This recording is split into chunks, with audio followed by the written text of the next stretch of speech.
easier had I taken advantage of the kind of education that you have been afforded here at Tuskegee. When I was growing up, my father was a carpenter. He would take me to work with him.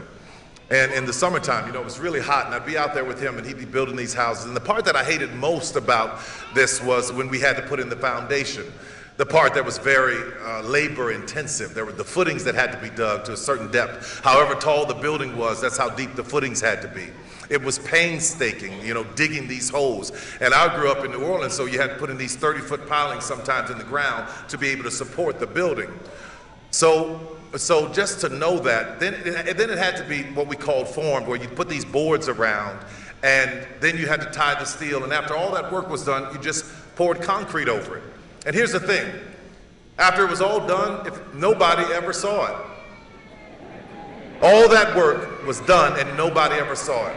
No one ever cared about the foundation. The only time you hear someone talk about the foundation is when a house is falling apart. But when the foundation is done right, nobody mentions it. And when it's done right, it can carry the weight of anything that it was designed to hold. Well, that's what you've been doing here.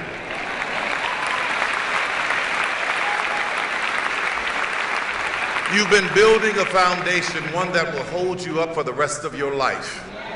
And you know, when I was a kid, I would ask myself, you know, why is nobody paying attention to this foundation? Why did this work have to be so hard? Have you ever wondered, for some of you, why it had to be so hard to get through school or just make it from day to day? Well, that's because what you were building had to be strong enough to support the weight of whatever you could dream. And if you're like me, you are a huge dreamer. You had to have a foundation that is big enough and strong enough and bold enough to hold all of your dreams and handle them coming true. That's why in life, it's not always an even playing field. What I mean by that is this: while for some, studying, good grades may have come easy,